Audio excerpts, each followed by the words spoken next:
Todo ser vivo neste planeta fala a mesma língua, não o português. Não qualquer língua humana, uma linguagem molecular. Um código escrito em 4 letras químicas, organizadas em sequências que dizem a cada célula o que construir, quando se dividir e como morrer. Esse código se chama DNA, e sua arquitetura básica é idêntica em todos os organismos já estudados. A bactéria no seu intestino, o carvalho do lado de fora da sua janela, o fungo abaixo do solo, a baleia azul cruzando o Pacífico, o vírus se replicando dentro de uma célula infectada. Tudo funciona com o mesmo código. Tudo remonta a um único evento de origem há aproximadamente 3,8 bilhões de anos, quando algo que não estava vivo passou a estar. Esse momento é a base de tudo que é biológico e já existiu na Terra. Todo o ecossistema, toda espécie, cada célula do seu corpo. Tudo descende de um único ancestral. E aqui está a parte que ninguém conseguiu explicar. Não sabemos como isso aconteceu. Não conseguimos reproduzir. Tentamos por mais de um século. E quanto mais tentamos, mais uma possibilidade diferente continua emergindo. Uma que a maioria das pessoas acha profundamente perturbadora. Que isso não aconteceu aqui. Vamos começar. O problema começa com o tempo. A vida apareceu na Terra quase assim que pôde. O planeta se formou há aproximadamente 4,5 bilhões de anos. Durante os primeiros centenas de milhões de anos, a superfície era derretida. Oceanos de magma, bombardeio constante de asteroides. Sem superfície estável, sem água líquida. As condições eram tão violentas que os geólogos chamam esse período de Adiano, nomeado em referência a Hades, o submundo grego. Não era um lugar onde a química se torna biologia. Então, quase no momento em que as condições se estabilizaram, a vida apareceu. As evidências mais antigas confirmadas de vida microbiana na Terra datam de aproximadamente 3,5 bilhões de anos atrás. E assinaturas químicas em rochas antigas sugerem que ela pode ter estado presente já há 3,8 bilhões de anos. Isso deixa uma janela de talvez 200 a 400 milhões de anos entre o fim do bombardeio adiano e os primeiros traços de vida. Parece muito tempo, não é? A transição de uma química orgânica simples para um sistema molecular autorreplicante, capaz de evoluir, é o evento mais complexo conhecido pela ciência. Nenhum laboratório jamais conseguiu realizá-lo do zero, e ainda assim, aparentemente, aconteceu na Terra quase imediatamente. Como se o tiro de largada soasse e a vida cruzasse a linha de chegada no primeiro segundo da corrida. Há 2 formas de interpretar isso. Ou a origem da vida é muito mais fácil do que pensamos, e estamos simplesmente perdendo algo óbvio, ou a vida não começou do zero na Terra. Ela chegou. Agora, considere Marte. Marte é menor que a Terra, esfriou mais rápido, formou uma crosta sólida e água líquida estável em sua superfície, aproximadamente 100 milhões de anos antes da Terra, enquanto a Terra ainda era uma bola de rocha derretida sendo martelada por asteroides. Marte já tinha rios serpenteando por vales antigos, lagos se formando em crateras, e possivelmente um vasto oceano cobrindo seu hemisfério norte. Se os ingredientes para a vida existiam no sistema solar primitivo, e sabemos que existiam, Marte tinha uma vantagem de 100 milhões de anos. Qualquer processo que desencadeou a vida pode ter acontecido lá primeiro. Isso não é especulação. Em julho de 2024, o rover Perseverance da NASA estava explorando um antigo leito de rio seco dentro da cratera G0 em Marte. Ele avançou até uma formação chamada Bright Angel, um conjunto de afloramentos rochosos nas margens do Vale de Naretva, um vale fluvial esculpido pela água há bilhões de anos. Foi lá que o rover encontrou uma rocha que fez a equipe científica parar tudo imediatamente. A rocha recebeu o apelido de Cheyava Falls. Era um argilito formado quando água líquida cobria essa região de Marte. Sua superfície estava repleta de estruturas estranhas. Pequenas manchas escuras que a equipe chamou de sementes de papoula e estruturas maiores, pálidas e circulares, chamadas de manchas de leopardo. O Perseverance perfurou a rocha e coletou uma amostra, selada em um tubo de titânio e designada como Sapphire Canyon. Ao longo do ano seguinte, a equipe científica analisou os dados dos instrumentos do rover. Em 10 de setembro de 2025, eles publicaram suas descobertas na revista Nature. As manchas de leopardo continham moléculas orgânicas e minerais que, na Terra, são fortemente associados à atividade microbiana, a combinação de ferro, fosfato e carbono orgânico dispostos nesses padrões específicos. Não possui nenhuma explicação natural confirmada, que não envolva a biologia. O artigo deixou claro que isso não é prova de vida. É uma possível biossignatura, mas o administrador associado da NASA disse publicamente o que os dados sugeriam. Esta é a vez que mais chegamos perto de descobrir vida em Marte. A amostra ainda está em Marte, selada em seu tubo de titânio, pousada na poeira da cratera G0, esperando. E é aqui que a história toma um rumo surpreendente. Marte e a Terra não estão isolados um do outro. Eles têm trocado material por bilhões de anos. Quando um grande asteroide atinge Marte, o impacto arremessa fragmentos de rocha marciana para o espaço. Alguns desses fragmentos eventualmente cruzam a órbita da Terra e caem na superfície como meteoritos. Isso não é teoria. Encontramos meteoritos marcianos aqui na Terra. Confirmamos sua origem através dos gases aprisionados em seu interior, que correspondem à atmosfera marciana medida pelas sondas Viking da NASA, há 13.000 anos. Uma dessas rochas atingiu as Colinas Allen, na Antártida. Ficou no gelo até 1984, quando uma equipe de cientistas a encontrou e a designou como ALH 84001. As análises mostraram que ela havia se originado em um profundo cânion marciano numa época em que Marte ainda tinha água corrente. Em 1996, uma equipe liderada pelo cientista da NASA David McKay anunciou que no interior do ALH 84001 haviam encontrado estruturas que se assemelhavam a bactérias fossilizadas. O anúncio tomou conta das manchetes do mundo inteiro. O presidente dos Estados Unidos convocou uma coletiva de imprensa. Por um breve momento, pareceu que a questão da vida além da Terra havia sido respondida, mas não havia sido. Estudos posteriores mostraram que as estruturas eram muito provavelmente formações minerais naturais. A euforia diminuiu, mas a questão que ela levantou permaneceu, porque o que o ALH 84001 demonstrou sem qualquer dúvida é que material de Marte chega até a Terra, não ocasionalmente, mas de forma rotineira. Simulações computacionais estimam que bilhões de toneladas de rocha marciana fizeram essa jornada até a Terra ao longo da história do Sistema Solar. Parte desse material foi lançada da superfície por impactos, violentos o suficiente para acelerar rochas além da velocidade de escape de Marte. Parte derivou pelo espaço interplanetário por milhares de anos antes de ser capturada pela gravidade da Terra. E parte chegou carregando algo extraordinariamente intrigante.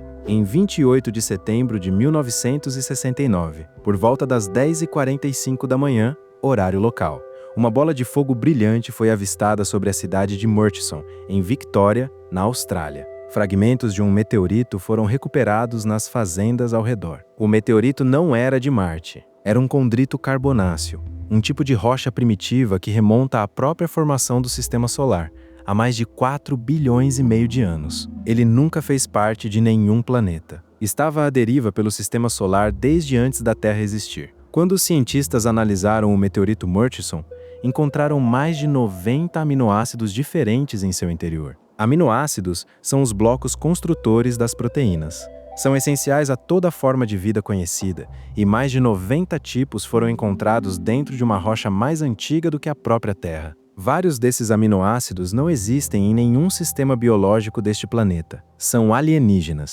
A análise isotópica confirmou, sem qualquer sombra de dúvida, que esses aminoácidos se formaram no espaço, não na Terra. Suas proporções de isótopos de carbono e nitrogênio são fundamentalmente diferentes de qualquer coisa terrestre. O meteorito Murchison também continha bases nucleares, os componentes moleculares do DNA e do RNA, além de açúcares, incluindo a ribose, a espinha dorsal do próprio RNA. Deixe isso assentar por um momento. Os blocos construtores do DNA foram encontrados dentro de uma rocha mais velha do que a Terra, formada no espaço, entregue aqui ao cair pela atmosfera e pousar num campo na Austrália. A química da vida não é exclusiva da Terra, não é rara, não é frágil. Está espalhada pelo Sistema Solar como poeira, em meteoritos, em cometas, em nuvens de gás interestelar. As moléculas que compõem o seu corpo não são especiais deste planeta. Elas estão em todo lugar. E então a pergunta se torna inevitável.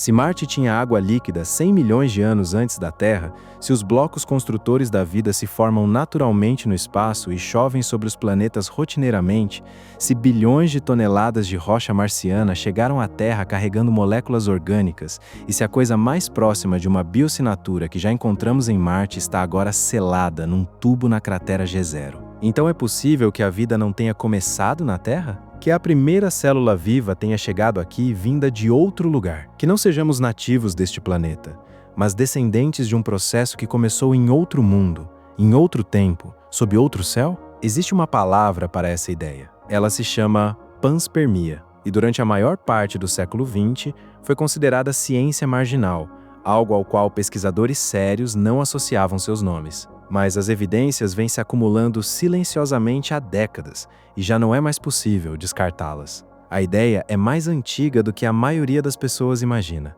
Em 1903, um químico sueco chamado Svante Arrhenius propôs que formas de vida microscópicas poderiam viajar entre mundos, carregadas pela pressão da luz das estrelas em minúsculos esporos à deriva pelo espaço. Ele chamou isso de panspermia. A comunidade científica praticamente o ignorou. A ideia parecia impossível de testar. Como algo poderia sobreviver à violência de ser lançado de um planeta, ao vácuo congelante do espaço e ao inferno de entrar na atmosfera de outro mundo? A jornada parecia impossível. 3 etapas, cada uma delas letal. E então, uma a uma, foram encontrados organismos capazes de sobreviver às 3. Comecemos pelo lançamento. Quando um grande asteroide atinge um planeta, o impacto gera pressões que ultrapassam vários gigapascals e temperaturas acima de 1000 graus Celsius no ponto de contato. Rochas próximas ao local do impacto são aceleradas a velocidades maiores do que uma bala de rifle. Alguns fragmentos atingem a velocidade de escape e deixam o planeta completamente. Qualquer ser vivo dentro dessas rochas sofreria um impacto capaz de destruir cada célula, ferver cada proteína e aniquilar cada fio de DNA. Durante décadas, isso por si só foi considerado suficiente para descartar a panspermia. Nada biológico poderia sobreviver a isso. Então, os cientistas testaram. Em 2013, uma equipe do Instituto Fraunhofer, na Alemanha, carregou endósporos bacterianos em projéteis e os disparou contra alvos a velocidades superiores a 5 km por segundo. Os esporos sobreviveram. Não todos, mas uma fração significativa emergiu intacta e viável. O segredo estava na localização. Esporos no interior profundo da rocha, protegidos por apenas alguns centímetros de material, experimentaram temperaturas e pressões dramaticamente menores do que os da superfície. As camadas externas da rocha absorveram o pior do impacto. O interior permaneceu habitável. A conclusão foi clara. Um micróbio não precisa sobreviver ao impacto em si. Ele só precisa estar fundo o suficiente dentro da rocha para deixá-la absorver o golpe. Agora, o segundo estágio, o espaço. Este é o que parece mais obviamente fatal. Sem ar, sem água, sem nutrientes. Temperaturas próximas ao zero absoluto na sombra e acima de 100 graus Celsius sob luz solar direta. E radiação. Radiação constante e desprotegida. Ultravioleta. Raios cósmicos. Eventos de partículas solares. O vácuo do espaço é o ambiente mais hostil imaginável para um ser vivo. E ainda assim, em 2007, a Agência Espacial Europeia lançou um experimento chamado Biopan na parte exterior de um satélite russo Foton. Entre os organismos fixados do lado de fora da nave, completamente expostos ao vácuo e à radiação da órbita baixa terrestre, estavam os tardígrados. Tardígrados são animais microscópicos com cerca de 0,5 milímetro de comprimento. Possuem 8 patas, um cérebro e um sistema digestivo. São, por qualquer definição razoável, animais complexos. E eles sobreviveram 10 dias no vácuo do espaço, desprotegidos, sem escudo algum, expostos ao espectro completo da radiação ultravioleta solar. Níveis centenas de vezes maiores do que qualquer coisa na superfície da Terra. Quando foram trazidos de volta e reidratados, muitos retomaram a atividade normal. Alguns até se reproduziram depois. O mecanismo é extraordinário. Quando um tardígrado encontra condições letais, ele entra em um estado chamado criptobiose. Expele quase toda a água do corpo. Seu metabolismo cai para menos de 0,01% do normal. E uma proteína única, encontrada apenas nos tardígrados, chamada DSUP, forma uma nuvem protetora ao redor do seu DNA, blindando fisicamente o material genético contra os danos da radiação. O tardígrado não está morto. Também não está vivo em nenhum sentido convencional. Ele está esperando, e pode esperar por décadas. Mas os tardígrados são frágeis comparados ao verdadeiro campeão da sobrevivência. A bactéria Deinococcus radiodurans detém o recorde mundial do Guinness como o organismo mais resistente à radiação já descoberto. Ela suporta doses de radiação de 5,000 grays. Para ter uma ideia, uma dose de 5 grays é fatal para um ser humano. 10 grays matam praticamente qualquer mamífero. O Deinococcus radiodurans sobrevive a 1000 vezes isso. Seu segredo não é a prevenção, é o reparo. Quando a radiação fragmenta seu DNA em centenas de pedaços, o Deinococcus faz algo que nenhum outro organismo conhecido consegue fazer com eficiência comparável. Ele remonta seu genoma inteiro a partir dos fragmentos quebrados, em questão de horas, com precisão, repetidamente. Como se despedaçar seu próprio código genético fosse um mero inconveniente rotineiro. Em 2015, um experimento ousado levou essa questão ainda mais longe. Esporos bacterianos da espécie Bacillus subtilis foram colocados na parte externa da Estação Espacial Internacional como parte de um experimento chamado ESPOSE. Eles permaneceram lá por 6 anos. 6 anos no vácuo absoluto do espaço. Quando foram recuperados em 2021, os esporos que haviam sido protegidos por uma fina camada de material simulando meteorito ainda estavam vivos. 6 anos de radiação cósmica, bombardeio ultravioleta, temperaturas extremas e vácuo brutal. E eles sobreviveram. Nem todos, mas o suficiente. A terceira etapa é a reentrada. Quando um meteorito penetra na atmosfera de um planeta, a temperatura superficial da rocha pode ultrapassar 2,000 graus Celsius. Tudo na superfície é incinerado, mas, mais uma vez, o interior conta uma história completamente diferente. Um estudo no Centro Aeroespacial Alemão demonstrou que endósporos de bacilos, subtilis posicionados a apenas alguns milímetros abaixo da superfície de uma rocha, sobreviveram às condições de reentrada atmosférica, com temperaturas superficiais superiores a 400 graus Celsius. A crosta externa da rocha queimou. O interior permaneceu frio o suficiente para abrigar vida. As 3 etapas: lançamento, travessia, reentrada.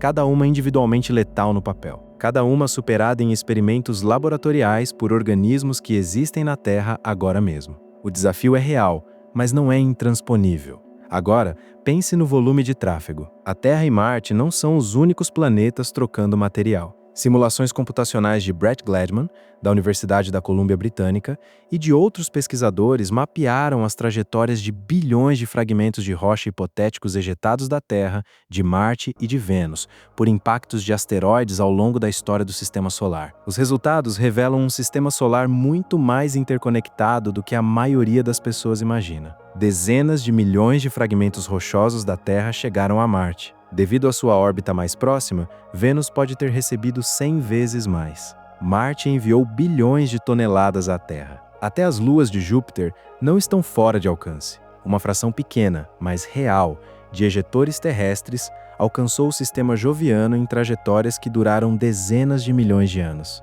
Alguns fragmentos chegaram até Saturno. O Sistema Solar não é uma coleção de mundos isolados. É uma rede, lenta, ancestral, em operação constante, de rochas, poeira e química, movendo-se entre planetas ao longo de bilhões de anos. E nem toda a vida que viaja precisa chegar viva. Em 2009, o astrônomo Paul Wesson propôs um conceito chamado necropanspermia. A ideia é simples e perturbadora. Um micróbio que morre durante a jornada pelo espaço ainda contém fragmentos de DNA. Esses fragmentos carregam informação. Se esses fragmentos pousarem em um ambiente químico prebiótico, uma lagoa quente, uma fonte hidrotermal, um oceano rico em moléculas orgânicas, eles poderiam fornecer moldes moleculares prontos para a montagem de novos sistemas biológicos. Os mortos entregam as instruções. O mundo vivo as executa. A necropanspermia não exige sobrevivência. Exige apenas que a informação codificada no DNA seja durável o suficiente para persistir ao longo da jornada. E o DNA, descobriu-se, é extraordinariamente resistente. Fragmentos foram recuperados de amostras de permafrost com centenas de milhares de anos. Se isso estiver correto, então as moléculas nas suas células podem não ter se originado neste planeta. Os aminoácidos nas suas proteínas podem ter se formado em um cinturão de asteroides. As nucleobases do seu DNA podem ter sido sintetizadas em uma nuvem de gás interestelar. E o código genético que comanda cada célula do seu corpo pode ter chegado à Terra dentro de uma rocha que caiu do céu há 4 bilhões de anos, carregando os restos despedaçados de algo que um dia esteve vivo em um mundo que não tem mais oceanos. O Sistema Solar realiza esse experimento há 4,5 bilhões de anos. Rochas voam entre planetas desde o princípio.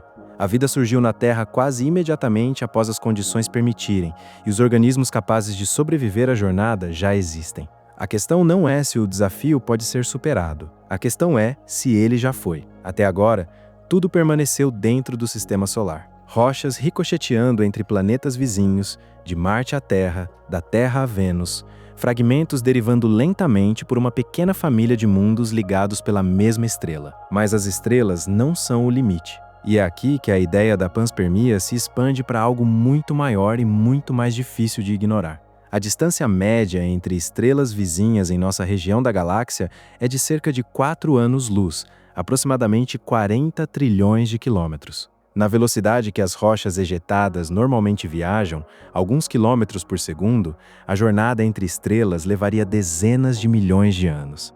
Um tempo de trânsito quase incompreensível. Milhões de anos de radiação cósmica, milhões de anos de frio absoluto, milhões de anos de nada. Mas estudos demonstraram que esporos bacterianos protegidos dentro de aproximadamente 1 metro de rocha podem sobreviver à exposição à radiação cósmica por dezenas de milhões de anos.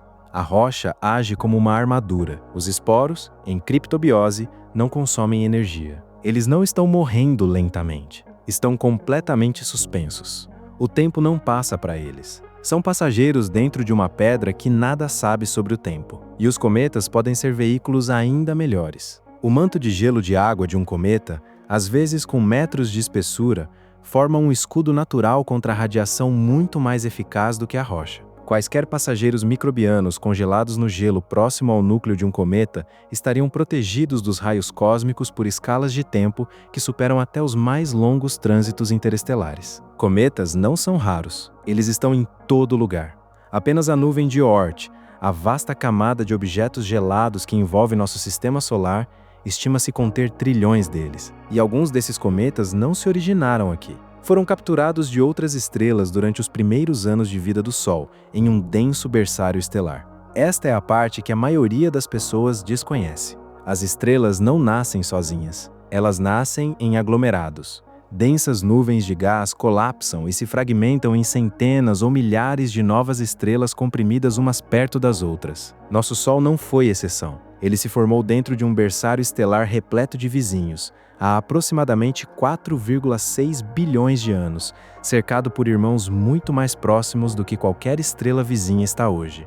Naqueles primeiros tempos, que duraram até 90 milhões de anos antes do aglomerado se dispersar, a distância entre o Sol e seu vizinho mais próximo não era medida em anos-luz. Era medida em meses-luz, talvez semanas-luz. Nessas distâncias, a transferência de material entre sistemas estelares se torna não apenas plausível, mas quase inevitável. Simulações publicadas no periódico Astrobiology estimam que, durante o tempo do Sol dentro de seu aglomerado natal, até 30 quatrilhões de objetos sólidos podem ter sido trocados entre nosso sistema solar e os sistemas vizinhos. E o sistema vizinho mais próximo, a 30 quadrilhões de quilômetros de distância. Entre esses objetos, cerca de 200 bilhões de rochas originadas da jovem Terra, repleta de vida, poderiam ter alcançado sistemas estelares alienígenas antes que o aglomerado se dispersasse e as estrelas se afastassem. Se ao menos uma dessas rochas carregasse um esporo viável, se ao menos um endósporo de bacilos ou um tardígrado dormente sobrevivesse à travessia e pousasse em um mundo com água líquida e uma fonte de energia, então a vida não ficou na Terra. Ela partiu. Há 4 bilhões e meio de anos, antes que os oceanos se formassem completamente, antes que o primeiro organismo multicelular existisse, antes que qualquer coisa na Terra fosse mais complexa que uma única célula, as sementes já estavam voando. E a versão mais extrema dessa ideia gira em torno dos aglomerados globulares. Aglomerados globulares são enxames densos de estrelas que orbitam no halo da nossa galáxia. Eles contêm de milhares a milhões de estrelas comprimidas em uma esfera de apenas algumas dezenas de anos-luz de diâmetro. Dentro de um aglomerado globular, As distâncias entre as estrelas são medidas em meses, luz ou até semanas-luz. O céu noturno, visto de um planeta dentro de um aglomerado globular, estaria permanentemente iluminado por milhares de sóis próximos, alguns brilhantes o suficiente para projetar sombras. Nessas densidades, a panspermia interestelar não exigiria milhões de anos de travessia. Exigiria apenas milhares. Uma rocha ejetada de um sistema estelar poderia alcançar o próximo em uma escala de tempo humana. Se a vida surgisse em apenas um planeta dentro de um aglomerado globular, a densidade das estrelas garantiria que, em poucos milhões de anos, cada sistema do aglomerado pudesse ser semeado. Um único evento de origem poderia povoar milhares de mundos. E a Via Láctea contém aproximadamente 150 aglomerados globulares conhecidos. Existe ainda mais uma possibilidade que expande ainda mais essa ideia. Nossa galáxia contém trilhões de planetas errantes, mundos que foram ejetados de seus sistemas estelares de origem por interações gravitacionais e agora derivam pelo espaço interestelar sem um Sol. Suas superfícies estão congeladas a temperaturas próximas ao zero absoluto, mas alguns deles, os maiores, ainda possuem núcleos fundidos. E onde há um núcleo fundido, pode haver um oceano subterrâneo, aquecido por baixo, isolado por cima por quilômetros de gelo.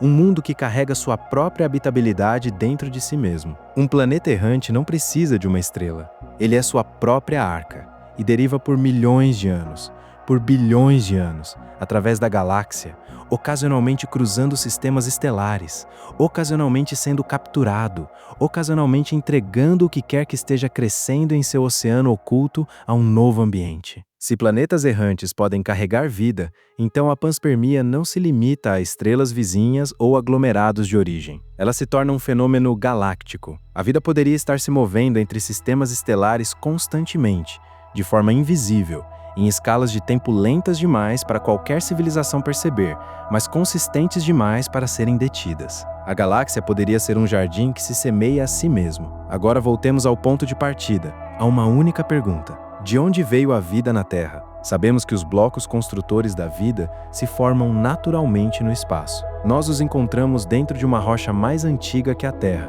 deitada em um campo na Austrália. Sabemos que bilhões de toneladas de material viajaram entre Marte e a Terra ao longo de 4,5 bilhões de anos. Sabemos que Marte tinha água líquida 100 milhões de anos antes da Terra. Sabemos que existem organismos na Terra agora mesmo capazes de sobreviver ao lançamento, o vácuo, a radiação e a reentrada atmosférica. Sabemos que as estrelas nascem em aglomerados onde a troca de material entre sistemas é quase inevitável. E na superfície de Marte, selado dentro de um tubo de titânio na poeira da cratera G0, repousa uma amostra de rocha que contém a coisa mais próxima que já encontramos de uma assinatura de vida antiga em outro mundo. Ainda não podemos responder a essa pergunta, não de forma definitiva, não até que essa amostra retorne, não até que um laboratório na Terra possa examiná-la com um nível de detalhe que nenhum instrumento de rover consegue alcançar. A missão de retorno de amostras de Marte foi proposta, redesenhada, atrasada e debatida. Seu futuro é incerto, mas a amostra está lá, esperando. E o que ela contém pode mudar para sempre a forma como compreendemos nossa própria origem. Se as manchas de leopardo de Chaiava Falls se revelarem biológicas, se micróbios marcianos viveram e morreram no folhelho argiloso da cratera G0 há bilhões de anos, e se esses micróbios compartilham uma relação bioquímica com a vida na Terra, o mesmo DNA, a mesma quiralidade de aminoácidos, o mesmo código molecular, então uma de duas coisas precisa ser verdade.